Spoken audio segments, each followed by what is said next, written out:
Quantum physicists will try making the easiest of all mass bombs, called the strangelet.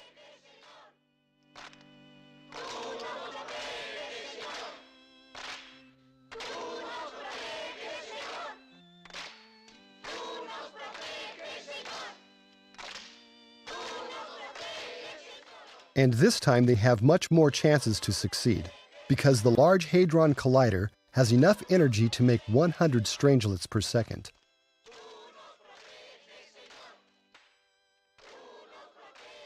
Thus, this time only a miracle will save the innocent inhabitants of Earth.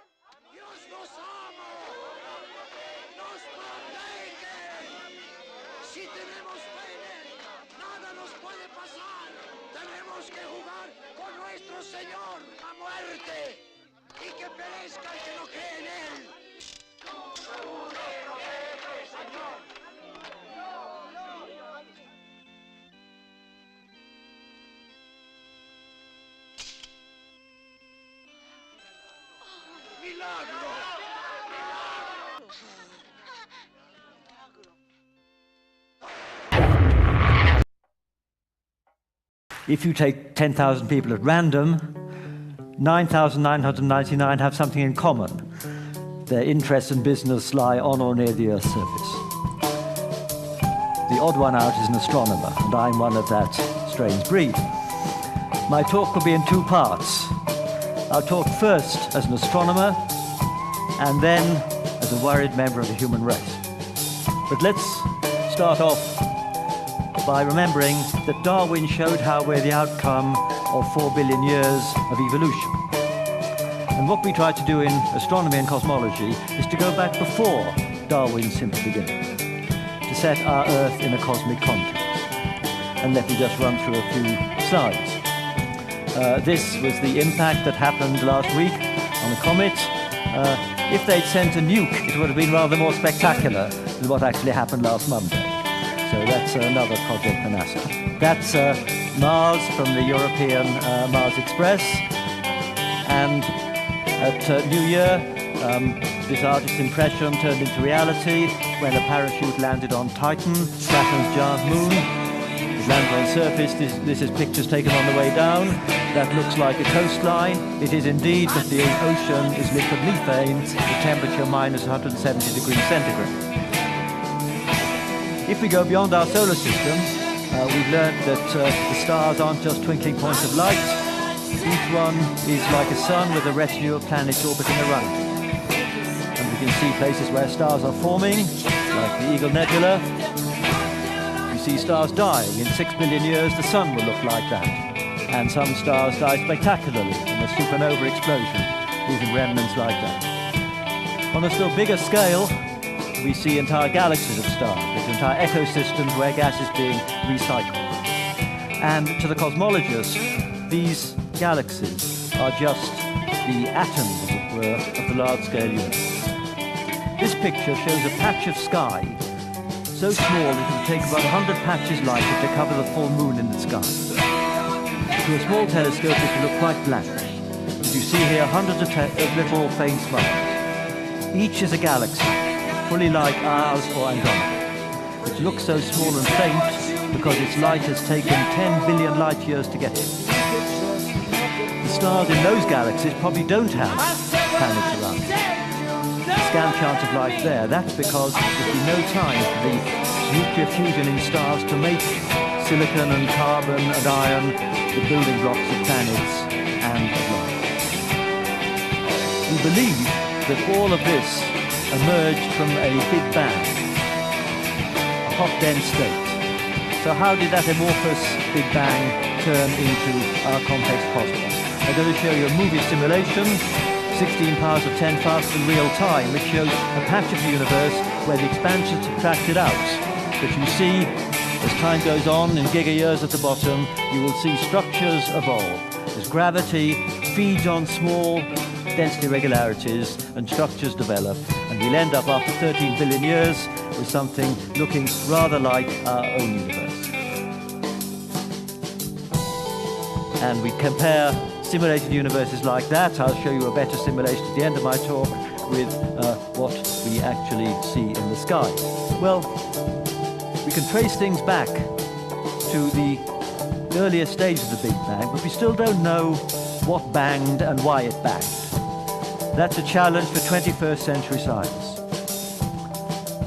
If my research group had a logo, it would be this picture here, an Ouroboros, where you see the micro world on the left, the world of the quantum, and on the right, the large-scale universe of planets, stars, and galaxies.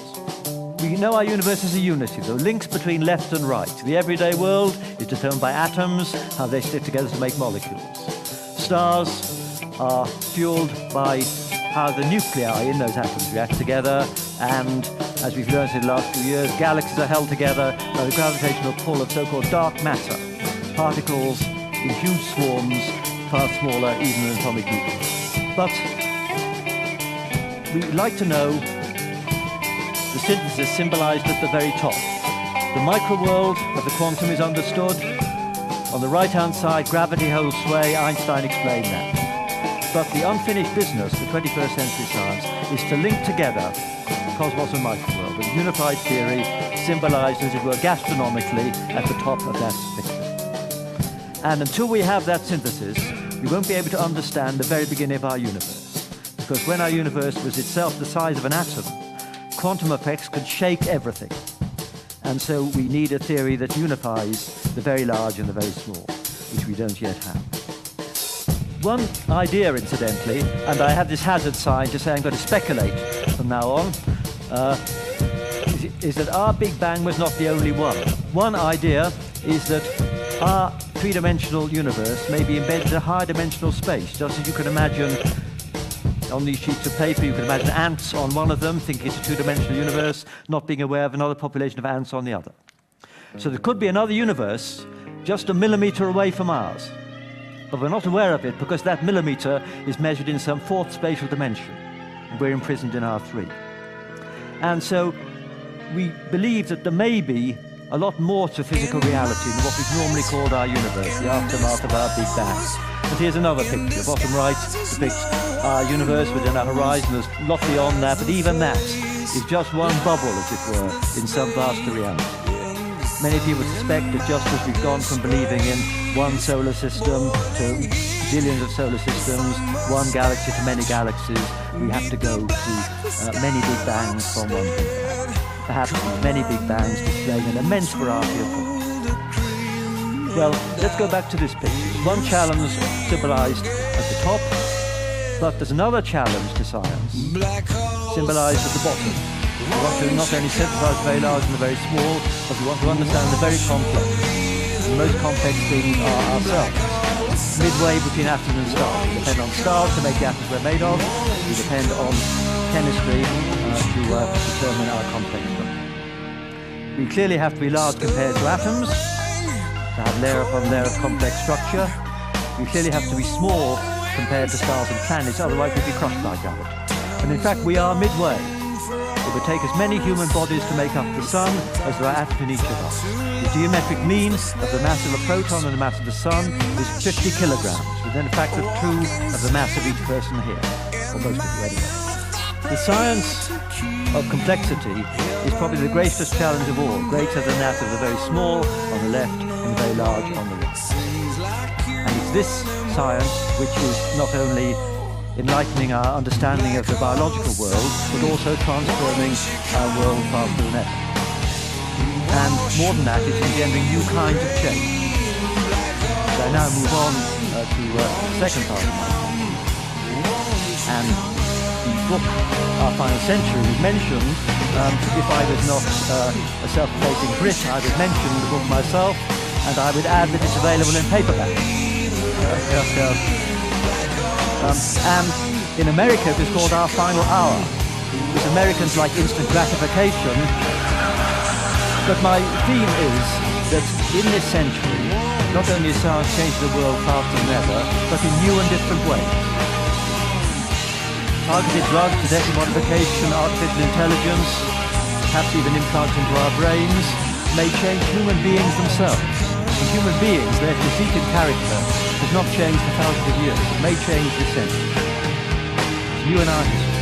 And the human impact on the global environment, greenhouse warming, mass extinction and so forth, is unprecedented. And so this makes this coming century a challenge. Bio and cyber technologies are environmentally benign in that they offer marvelous prospects while nonetheless reducing pressure on energy and resources. But they will have a dark side. In our interconnected world, novel technology could in power just one fanatic or some weirdo with the mindset of those who now design computer viruses to trigger some kind of disaster. Indeed, catastrophe could arise simply from technical misadventure, error rather than terror. And even a tiny probability of capacity is unacceptable. Then the downside could be global conflict. In fact, some years ago, Bill Joy wrote an article expressing tremendous concern about robots taking us over, etc. I don't go along with all that, but it's interesting that he had a simple solution. It's what he called fine-grained relinquishment. He wanted to give up the dangerous kind of science and keep the good bit. Now that's absurdly naive.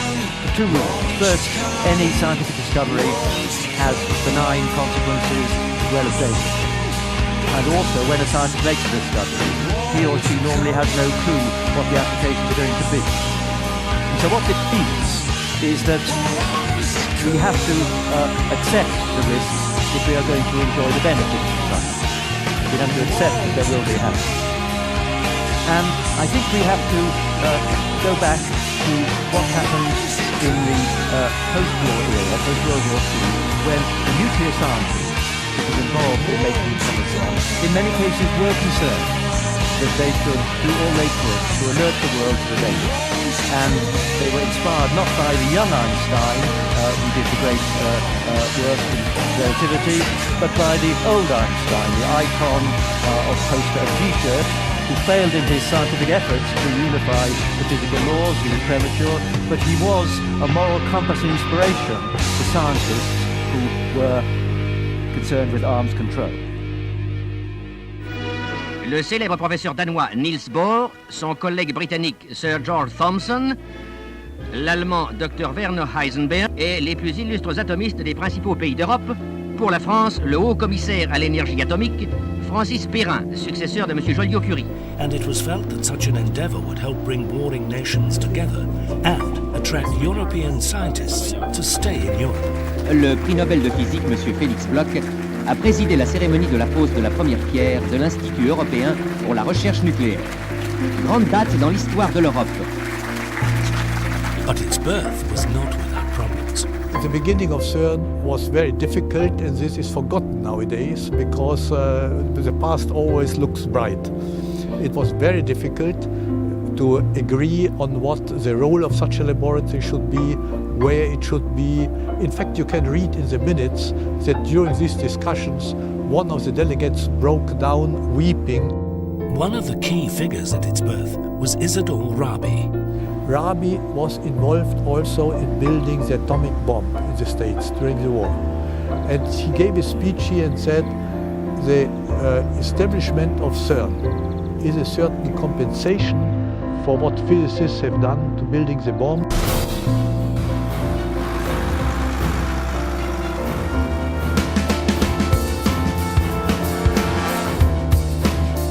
By the mid-1950s, local villagers were getting a taste of the sheer scale of what was going on. The first of CERN's epic transport operations was underway. Operations that now become part of their lives. Moment historique.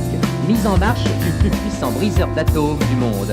Mise au point par un savant du CERN, projette une bouteille de champagne contre le mur de protection de l'anneau du synchrotron, dont la mise en marche est symbolisée par des effets de lumière. Monsieur Oppenheimer est États-Unis. With unstoppable momentum, CERN had already begun what was at the time Europe's biggest civil engineering project, the Large Electron-Positron Collider, the LEP. Deep underground, 27 kilometers in circumference, straddling both Switzerland and France, it would be the Lord of the Rings.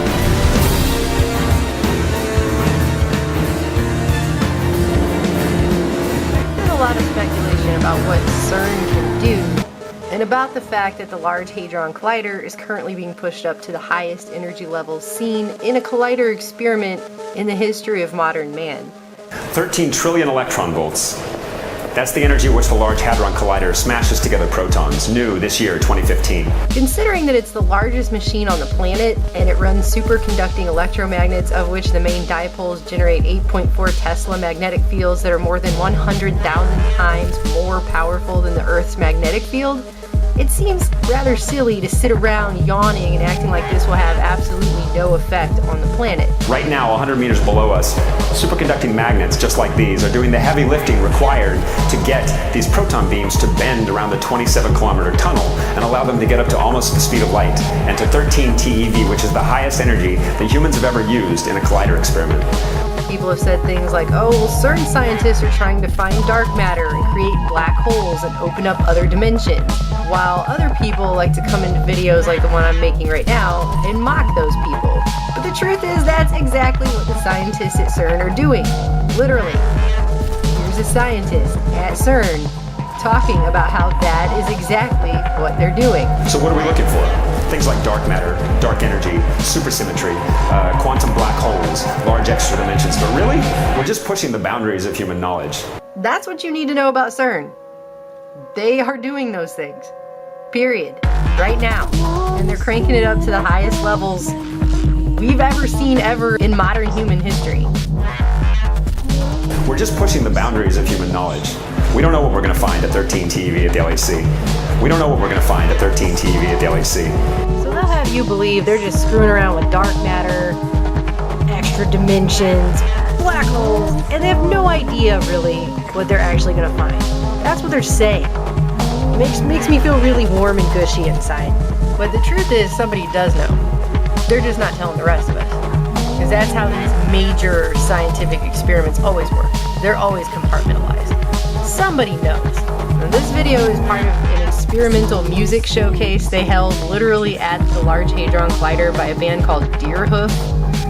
And while it wasn't quite as creepy as the occultic dance opera Symmetry, which they also showcased at the LHC, this music, which I'm not going to play because it hurt me,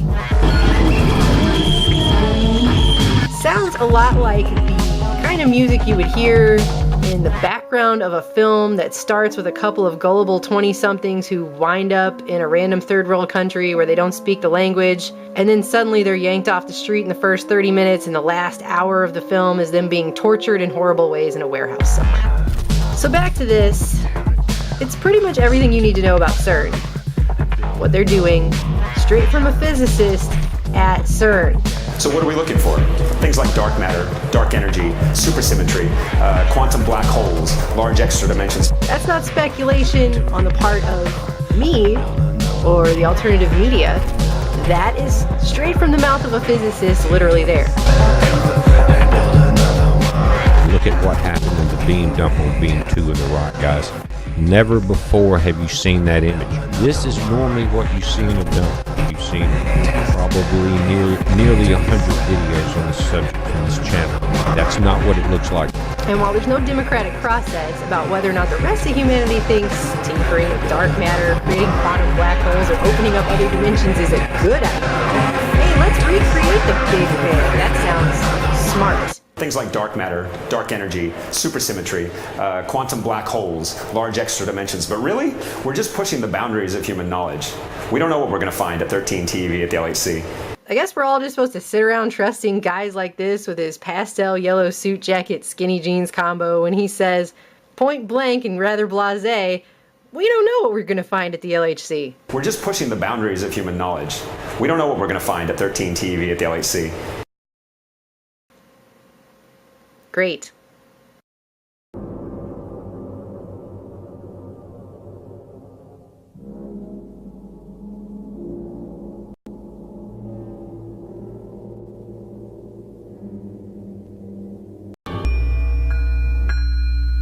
Myths are clues to the rapture of being alive.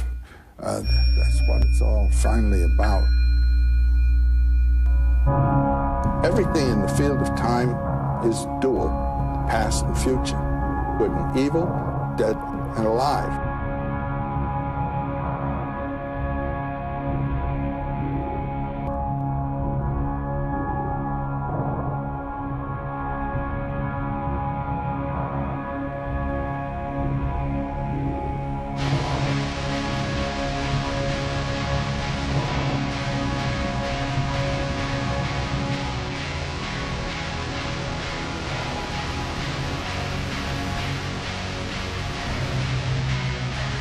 An ancient phase of matter, the quark-gluon plasma, is to be investigated by the LHC's ALICE detector, where massive lead nuclei will be smashed together.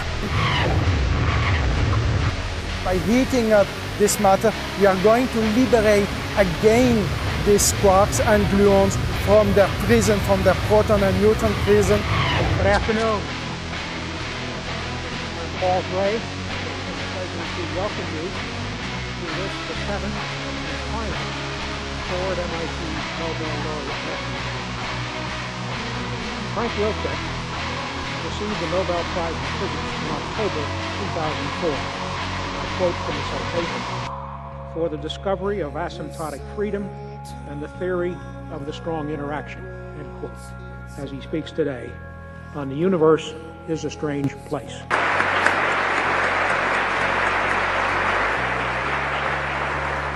I heard some questions that maybe the next generation of particle colliders would create conditions in which you might create what? Create high enough energy conditions that for some reason a tiny black hole might spontaneously be created, which could be very dangerous. Is this plausible at all, or is it completely unrealistic? Well, there are two questions there. So the first question was, or statement was, that you read that there are theoretical speculations that at the next generation of high energy accelerators, one might produce small black holes. And that's true. Otherwise, respectable physicists have suggested that kind of thing. This was the world's first particle accelerator. It employed principles that are still in use today. Positively charged nuclear particles, protons, were injected into this little ring where they were subjected to a powerful electromagnetic field. Since protons are positively charged, they were pulled around toward the negative side of the field. Then the polarity of the electrical field was reversed, hurrying the protons around here, and by repeating the process, you could get them going at a pretty good clip, until they spiraled on out to the edge of the ring, and finally collided with this target here. This prototype was built in Berkeley, California in 1930. Particle accelerators have been getting bigger and bigger ever since. The larger the accelerator, the smaller the scale to which you can probe the fundamental structures of nature. I am standing in the midst of the world's largest particle accelerator. A 27-kilometer ring under the plains of Providence. The Large Hadron Collider delivers 1 billion times more power than the first accelerator used to research the atomic bomb. Enough energy to create a black hole.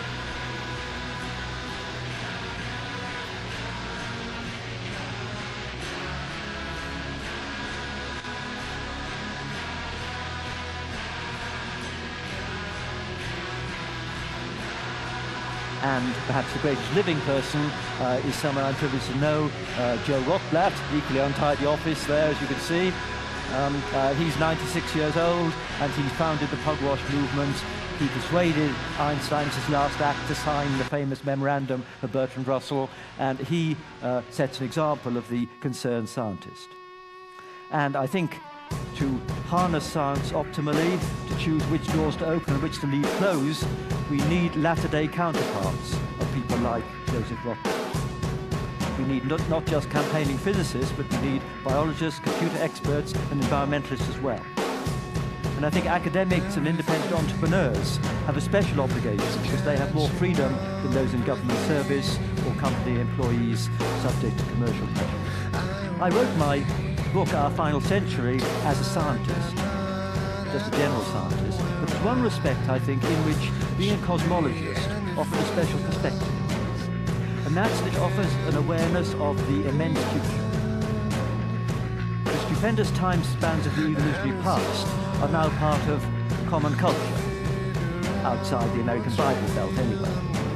But most people, even those who are familiar with evolution, aren't mindful that even more time lies ahead. The sun has been shining for 4.5 billion years, but it'll be another 6 billion years before its fuel runs out. On that schematic picture, the sort of time-lapse picture, we're halfway. and it'll be another 6 billion before that happens, and any remaining life on Earth is vapor. There's no thinking tendency to imagine that humans will be there, experiencing the sun's demand. But any life and intelligence that exists then will be as different from us as we are from bacteria. The unfolding of intelligence and complexity still has immensely far to go, here on Earth and probably far beyond. So we are still at the beginning of the emergence of complexity on our Earth. If you represent the Earth's lifetime by a single year, so January when it was made, the 21st century would be a quarter of a second in June. Tiny fraction. Nature is so invented and malicious that it's a logical possibility. It's always a logical possibility when you do something that's never been done before. That'll lead to a catastrophe. But just to conclude, I've never been so confident, though, in making a prediction as when I was told to sit on a panel about the possibility of accelerated world. Predicting that it won't be very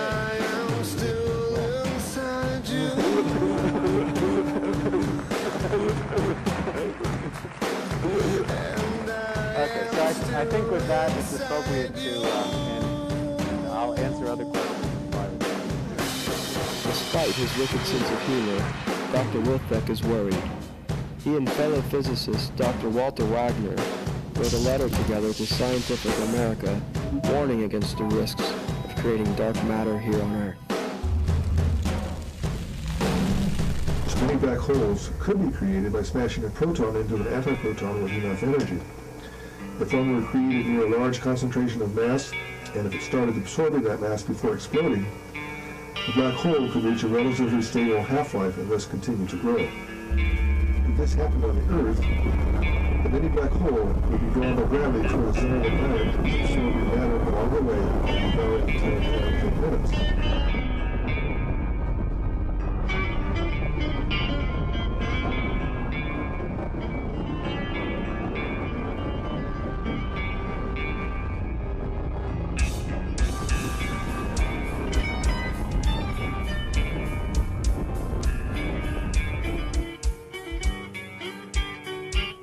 So why will physicists risk to kill you, me, and all mankind to study quarks and black holes? Because black holes are the ultimate source of energy.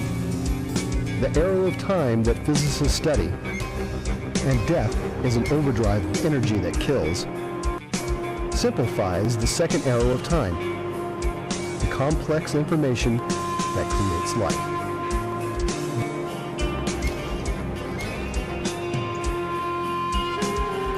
19th century German physicist Rudolf Clausius coined the word entropy to mean the amount of thermal energy not available to do work.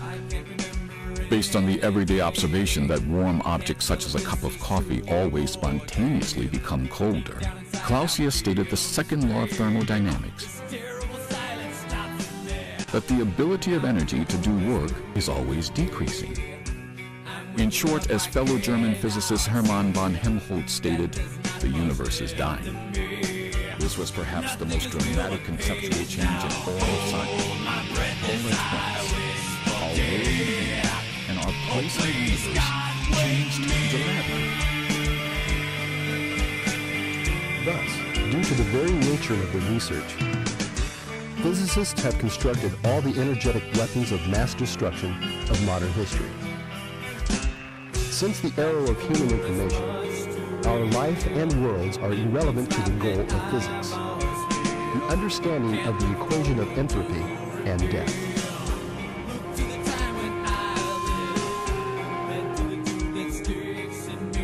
When we look at nature, we see the complexities, the differences among things.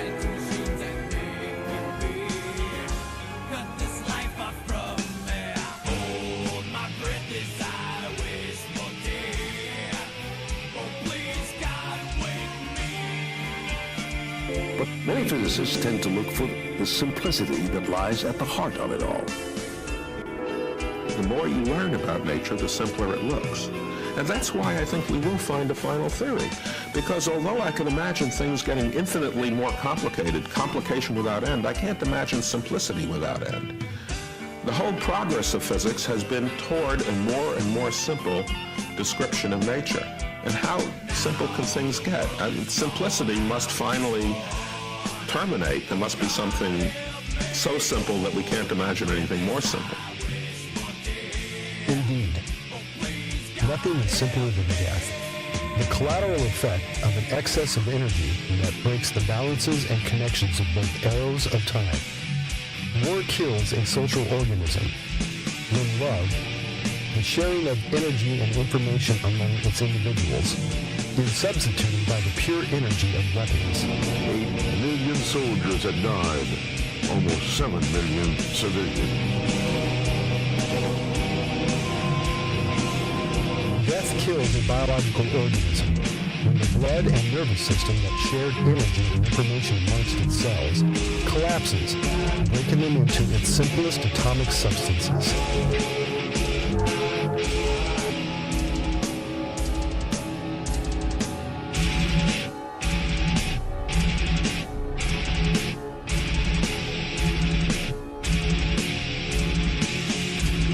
Finally die in a Big Bang, returning to the pure energy of vacuum space.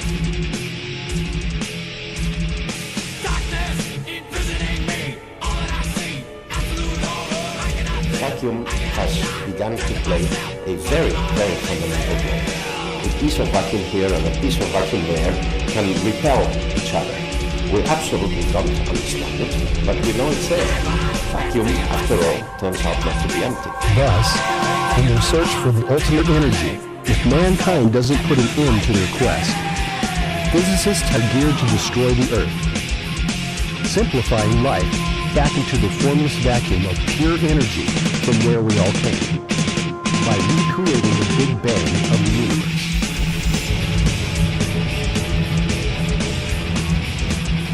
Taking out the neutron stars, and maybe we'll see the first one also.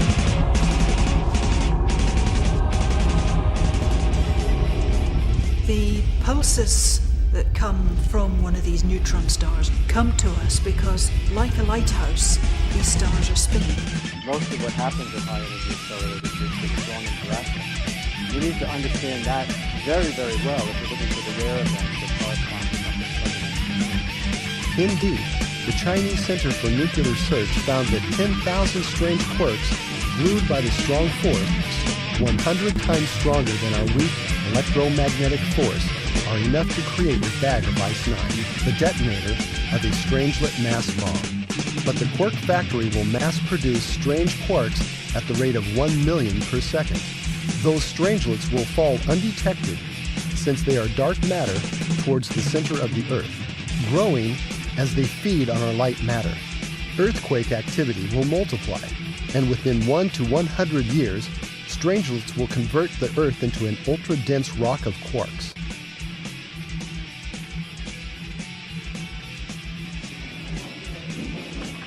So I went to their cave to meet those people. They were just workers, engineers, that worshipped their machine, ignorant of the simplest laws of the universe. How could I blame them, even if I knew that next year, unnoticed, in this very same tunnel, they can kill the Earth. And all what we love, all what we are, all the memories of man will disappear in less time than this lift takes to reach CERN's hell, the LHC. I close my eyes, only for a moment, and the moment's gone. All my dreams pass before my eyes, a curiosity, dust in the wind. All they are is dust in the wind.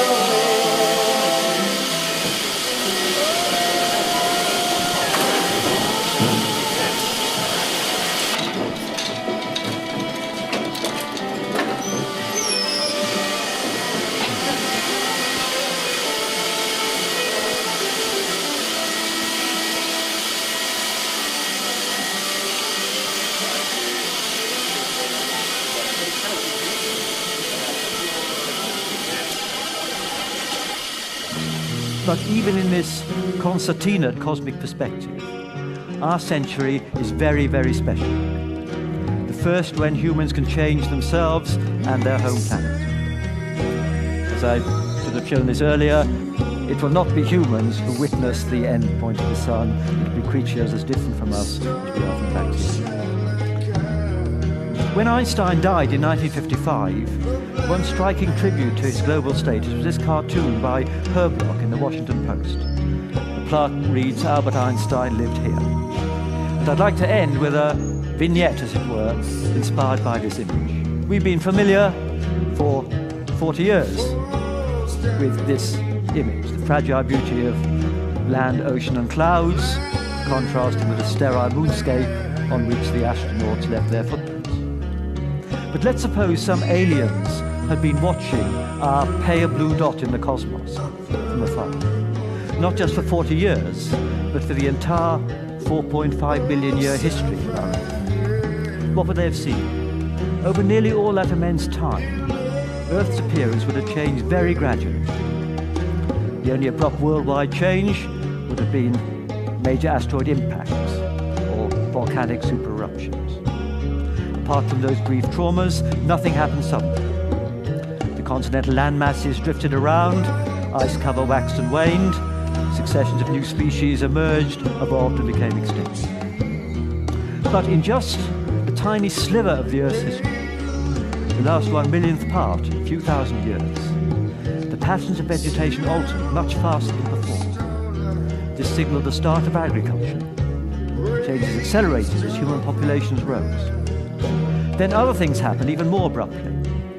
Within just 50 years, that's 1/100th of 1/1,000,000th of the Earth's age, the amount of carbon dioxide in the atmosphere started to rise enormously fast. The planet became an intense emitter of radio waves, the total output from all TV and cell phones and radar transmissions. And something else happened. Metallic objects, albeit very small ones, a few tons at most, escaped into orbits around the Earth. Some journeyed to the moons and planets. A race of advanced extraterrestrials, watching our solar system from afar, could confidently predict Earth's final doom in another 6 billion years. But could they have predicted this unprecedented spike less than halfway through the Earth's life? These human-induced alterations occupying overall less than 1/1,000,000th of the elapsed lifetime and seemingly occurring with one array speed. If they continued their vigil, what might these hypothetical aliens witness in the next 100 years? Will some spasm foreclose Earth's future? Or will the biosphere stabilize? Or will some of the metallic objects launched from the Earth spawn new oases of post-human life elsewhere? The science done by the young Einstein will continue as long as our civilization, but for civilization to survive, we'll need the wisdom of the old Einstein, humane, global and far-seeing. And whatever happens in this uniquely crucial century will resonate into the remote future and perhaps far beyond the Earth as depicted here. Thank you very much.